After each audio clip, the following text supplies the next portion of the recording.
RL निकालने की अक्सर लोग एक और अप्रोच यूज करते हैं जिसको हम लोग बोलते हैं हाइट ऑफ इंस्ट्रूमेंट मेथड। क्या बोलते हैं उसको हम लोग? Height of instrument method. इसको हम कॉलिमेशन मेथड भी बोलते हैं। So another approach is what? इसको हम बोलेंगे height of instrument method. Next heading, height of instrument method. Height of instrument method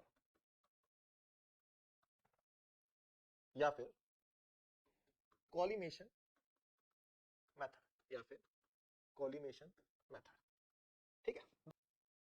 station, back side, intermediate side और साइड, यहां तक मामला सेम है। कितने स्टेशन है मेरे पास पता है आप लोगों को? This is a 1 2 3 4 5। थोड़ा स्पेस दे देते हैं। 1 2 3 4 5। ठीक है।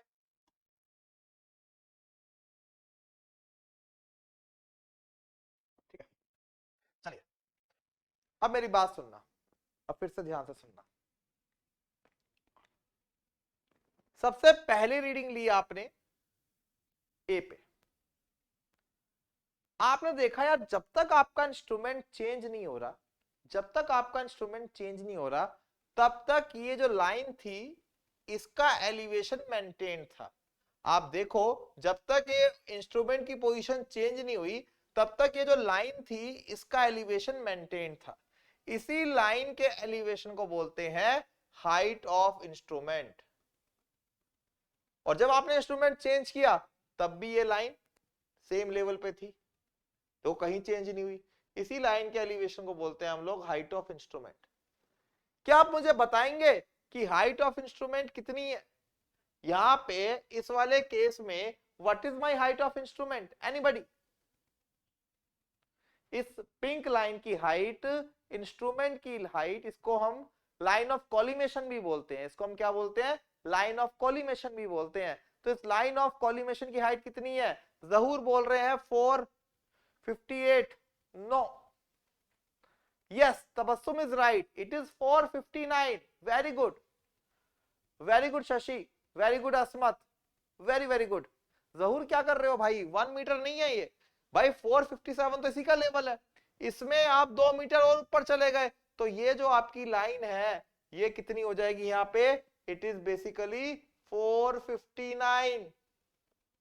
और ये हाइट ऑफ इंस्ट्रूमेंट निकालने के लिए आपने बैक साइड को प्लस किया, आपने बैक साइड को प्लस किया, इसलिए बैक साइड को प्लस साइड भी बोलते हैं। मैंने कहा था याद दिलाना, ठीक है? क्योंकि उसका जिक्र मैं हाइट ऑफ इंस्ट्रूमेंट में करने वाला था। Why back side is known as plus side? Because in order to find the height of instrument you have to add back side to the position of non-RL. So what is height of instrument here? Height of instrument is equal to RL of A plus या RL of known location plus backside at that location, plus backside at that location। ठीक है, तो मैंने क्या किया, मैंने यहां पे अगली कैटेगरी डाल दी हाइट ऑफ इंस्ट्रूमेंट। क्या डाल दिया अगला मैंने? Height of instrument. ठीक है, अगर ये मेरा हाइट ऑफ इंस्ट्रूमेंट है तो सिर्फ हाइट एंड इंस्ट्रूमेंट से मैं क्या निकाल सकता हूं? RL। और यहां लिख सकता हूं अपने रिमार्क। क्या लिख सकता हूं यहां पे? अपने रिमार्क। इसको लिख लो, अभी बताता हूं। ठीक है, अब देखो, height of instrument is what? It is RL of non location plus back side at that location. तो पहली जो मेरी हाइट ऑफ इंस्ट्रूमेंट आई है ना, जो P पे दुकान मैंने लगाई, यहां पे जो मेरी height I that is 459। What you did, you simply know that the RL of this location is 457। ये आपका बेंचमार्क था और आपने क्या किया, यहाँ पे जो आपने रीडिंग तो आप कैसे एंटर करोगे, 2 3 4, ओके, सो रीडिंग वाज 2 3 4 4, ये आपका क्या था, चेंज पॉइंट। अगली रीडिंग क्या आई आपकी, यहां से 5 4.5 1.5, 5 4.5 1.5, and last one is, last one is 1, ठीक है। So what is my height of instrument here? Height of instrument is RL plus backside, so this is 459। जब आपने यहां काम किया तब भी कितना हुआ, 459। जब आपका चेंज पॉइंट आएगा, जब आपका इंस्ट्रूमेंट चेंज हो गया, तब आपका हाइट ऑफ इंस्ट्रूमेंट भी चेंज हो गया। Okay, what is RL of this, what is RL of this, कैसे मिला आपको, 459 आपको मिला, दिस प्लस 2। अब इस 459 में से अगर आप ये 3 घटा दोगे तो आपको क्या मिल जाएगा डियर, आपको मिल जाएगा 456। इस 459 से आप 4 घटा दोगे तो आपको क्या मिल जाएगा, 455। अब इस 455 में आप 5 जोड़ दोगे तो आपको क्या मिल जाएगा, अगली height of instrument, that is what, 500, that is what 460, that is what 460। अब आपकी नई हाइट क्या हो गई, 460। 460 में से आप 5 घटा दोगे 455, 460 में से आप 4.5 घटाओगे तो 455.5, 460 में से आप 1.5 घटाओगे तो ये हो जाएगा 458.5, 460 में से आप 1 घटाओगे तो कितना हो जाएगा, 459। चेक करो आरएल मैच हो रहे हैं, चेक करो आरएल मैच हो रहे हैं, ठीक है। तो एक बार हाइट ऑफ इंस्ट्रूमेंट निकालते ही आपको किसी भी जगह का आरएल बहुत जल्दी मिलता रहता है। All you have to subtract intermediate side or foresight from your height of instrument in order to get the RL of each and every point, in order to get the RL of each and every point। यहां पे आपने क्या किया, हर एक जगह का RL निकाल दिया, 456, 455, 455.5, 458.5, 459। सो क्या किया आपने, हाइट ऑफ इंस्ट्रूमेंट निकाल दिया, सेम रहा। अब यहां का RL कितना आया, यहां का RL आपका आया कितना, 459 माइनस 2 457, 459 माइनस 3 ये हो जाएगा मेरा 456, 459 माइनस व्हाट 4 ये हो जाएगा आपका 455। अब 455 plus back side, 455 plus back side is your new RL, that is 460। 460 minus क्या 5, 455, 460 minus 4.5, it is 455.5, ठीक है। नेक्स्ट 460 minus 1.5 is your 458.5, 458.5, ठीक है। ये कितना 460, 460 माइनस ये लास्ट पॉइंट है अभी भी आपका, 460 minus 1 is your 459। So this is your temporary benchmark, this is your temporary benchmark।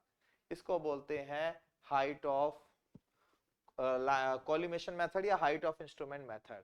यहाँ पे आपने हाइट ऑफ इंस्ट्रूमेंट से आईएस या फिर एफएस घटाना है, आपको आरएल मिल जाएगा। और इस वाले पॉइंट पे देखो दिक्कत होगी, चेन पॉइंट पे, चेंज पॉइंट में आपने क्या करना है, अपने नॉन आरएल में से बैक साइड को जोड़ना है, नंबर 2 को जोड़ना है, और आपको अपनी नई हाइट ऑफ इंस्ट्रूमेंट मिल जाएगी, दैट वुड बी नंबर 3। तब तक चलती रहेगी जब तक आपका नया चेंज पॉइंट नहीं आता। चेंज पॉइंट पे थोड़ी कंफ्यूजन होती है हाइट ऑफ इंस्ट्रूमेंट में, ठीक है। तो आपने क्या किया, सबसे पहले 459 में से 4 घटा करके 455 निकाला, इसलिए नंबर 1 लिख दिया। नंबर 1 के बाद आपने बैक साइड ऐड किया तो कितना आ गया आपका, 460 आ गया, ठीक है। तो चेंज पॉइंट पे ध्यान रखना new height of instrument is equal to RL plus back side, RL plus back side. Back side हमेशा प्लस होता है हाइट ऑफ इंस्ट्रूमेंट निकालते वक्त। और एक बात और सुन लो, फोर साइड जो होता है वो हाइट ऑफ इंस्ट्रूमेंट में से हमेशा माइनस होता है, इसलिए उसको माइनस साइड भी बोलते हैं। Fore side is also known as minus side because always it has a negative nature. Are you getting it or not? अब मुझे बताओ यहां तक किसी को कोई डाउट? तो ये है हमारा हाइट ऑफ इंस्ट्रूमेंट मेथड। यहां अगर चेक्स की बात की जाए ना, तो यहां दो ही चेक होते हैं, एक summation of back side minus 7 आ गया, समेशन ऑफ फोर साइड 5 आ गया, और यहां पे एक ही चेक्स होगा, क्या checks would be summation of back side minus summation of fore side is equal to last RL minus initial RL. So this would be 7 minus 5 match.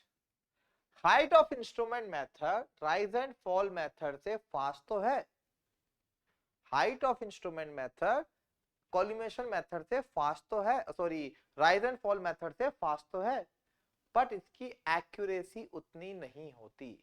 इसकी मतलब एक्यूरेसी कह रहा हूं, मतलब एक्यूरेसी बोलना गलत होगा, चेक्स यहाँ पे दो ही होते हैं, बल्कि राइज एंड फॉल में आपको एक एडिशनल एल्जेब्रिक चेक मिल जाता है, और एल्जेब्रिकली गलती होने के चांसेस आपके वहां पे और कम हो जाते हैं। किसके अंदर? किसके अंदर? राइज एंड फॉल मेथड में। और यहाँ पे आपको हर एक पॉइंट का राइज एंड फॉल नहीं दिखाई दे रहा, आपको यहाँ पे हर एक पॉइंट का राइज एंड फॉल दिखाई नहीं दे रहा डियर। टोपोग्राफी का उतना अच्छा विजुअलाइजेशन नहीं होता, but yes height of instrument method is faster than rise and fall method, but rise and fall method gives the better view on topography as compared to height of instrument method or collimation method.